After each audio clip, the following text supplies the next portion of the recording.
Keats. Hi, I'm Shannon Birch. Hi, I'm Joanne Walden-Millington. Hi, I'm Alice Morgan. We have come to Woodgate Valley Urban Farm To discuss outdoor learning environments and farming. And how they enhance learning within the national curriculum. Department of Education and Ofsted have highlighted the importance of outdoor learning for children. The Learning Outside the Classroom Manifesto 2006 led with the statement, "We believe that every young person should experience the world beyond the classroom as an essential part of their learning and development." We should believe that it is important that all children should leave school feeling healthier and better connected to issues within our world.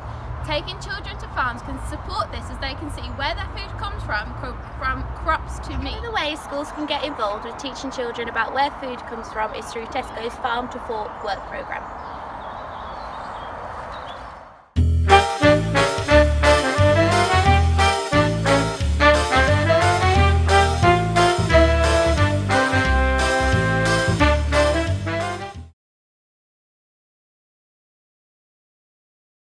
Guidance within the national curriculum suggests that children should be able to use their local environment throughout the year to explore and answer questions surrounding animals and their habitat. Food and farming will help teachers weave multiple curriculum areas such as English, Maths, Geography and Science into their lessons from Why Farming Matters 2015.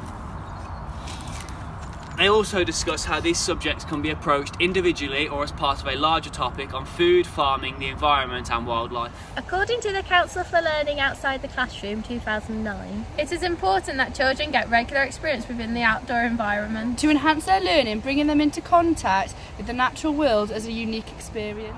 There are many activities that promote discussion around farm education. These include question times with the farmers, playing I Spy games or getting the children to create fact sheets about the animals. These can be methods of continuous learning towards their early learning goals. This will extend children's learning experiences as they can reflect on what they have learnt whilst visiting farms. Having children engage with farms, farming activities and educational activities can enhance students' knowledge and attitudes, with various research supporting the increase in students' knowledge about growing cycles of crops and animals. Murphy 2003. Learning that flows seamlessly between indoors and outdoors makes the most efficient use of resources and builds on interest and enthusiasm.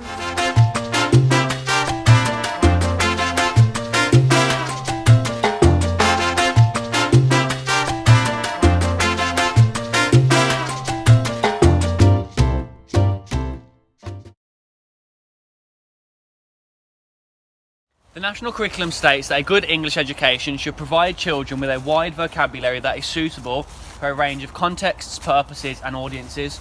Visiting a farm would expand vocabulary of children as they would learn about a whole new way of life that many of them have very little experience with. Activities that children can partake in to enhance their learning include diary entries of their day on a farm, writing a letter to a farmer and creative writing, all of which include their new farm related vocabulary that they have learnt while on visits. Farm is a great way to introduce maths to children with activities like ordering the jobs a farmer does in relation to time, introducing groupings such as 5 hens and 2 chicks equals 14 legs, 2D and 3D shapes with objects around the farm such as wheels and barrels. Hickenbottom 2018.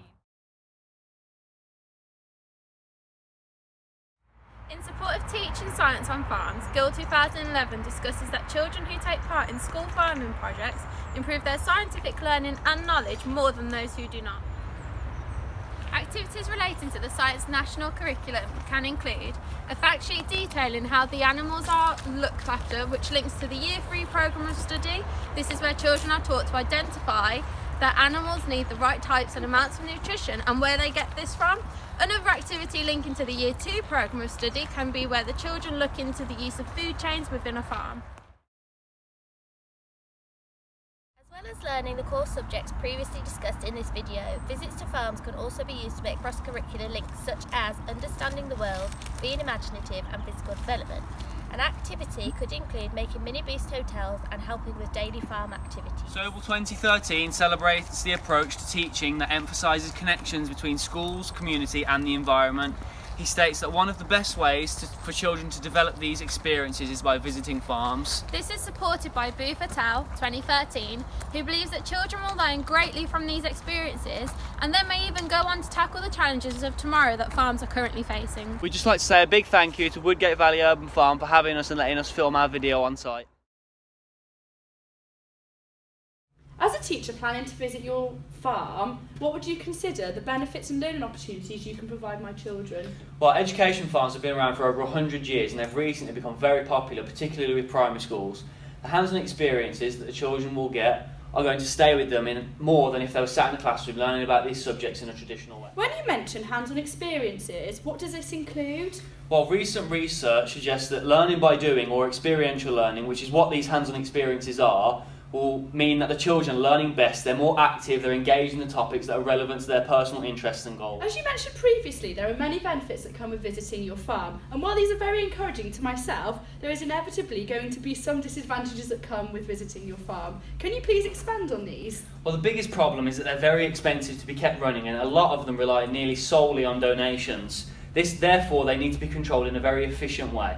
It can also be difficult sometimes for children to be kept focused on their activities as they're in a very exciting new environment and they sometimes find it difficult to focus on what they're supposed to be doing. Fleming, 1987, developed the VARK model concept, which suggests individuals can be divided into 4 styles of learning: visual, auditory, reading and kinesthetic.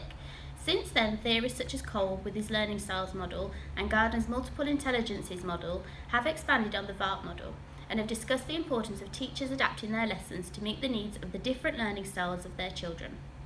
When visiting farms, they can visually see the animals they are learning about, such as the cows, horses and chickens. They can also hear the animals, which is vital for Key Stage 1 learning, where they're required to learn about basic animal facts. This can include similarities and differences. Reading and writing learners prefer to take in the information displayed as words. Teachers could encourage the children to write various facts about the farm, from the life of chickens, food requirements, or even just some fun facts. Kinesthetically, children can get involved with farm life, from petting the animals, feeding the animals, and even getting involved with other farm chores such as cleaning up after the animals. David Cole published his learning styles model in 1984, where he developed his learning style inventory, which works through a 4-stage cycle. He states learning is the process whereby knowledge is created through the transformation of experience. The experiential learning cycle is a 4-stage cycle in which the learner is expected to touch all bases and be supported by their teachers in doing so. Stage 1 is the concrete experience, and this is where children gain new information and experiences. In this instance, a first visit to a farm, and for some children, experiencing farm animals up close. Stage 2 is the reflective observation of this new experience. This can be where teachers go over what the children have experienced, answer any of their questions, and deal with any inconsistencies between a child's experience and their knowledge. For example, the misconception that chicken can fly because they have wings. Stage 3 is abstract conceptualization. This is where children, through their reflection, develop new ideas and have learned from their initial experience and the reflection. This will also reflect on how the teachers handle Stage 2 and support children in their learning. The final stage of this cycle is active experimentation, where the learner applies their ideas to the world around them. This can link into what we previously discussed within this video, where children gain understanding of what happens on farms, from farm life, food chains, and even where their own food comes from, such as crops and meat. When a child is supported to go through all 4 stages, Cole believes effective learning has taken place. All of the teaching standards are very important and can be related to education on farms and within outdoor learning. We believe that these are the most important ones for this particular curriculum area. Woodgate Valley Urban Farm will be a completely new environment for the children, which is going to stimulate their learning through discovery and challenge pupils' attitudes, values and behaviour, linking to Standard 1, which is to inspire, motivate and challenge pupils. Visits to farms and liaising with farm staff not only will enhance pupil knowledge, it will also help teaching staff gain and develop their own critical understanding of farm life and how it can be weaved into the national curriculum. This links to Teaching Standard 3, demonstrating good subject and curriculum knowledge. Getting children out on the farm will not only provide children with the outdoor experiences, but it will also provide them with the chance to experience the farm in a different light, providing the children with opportunities to meet the different learning styles such as those discussed in the VARK model. This links to Standard 5 of the teaching standards.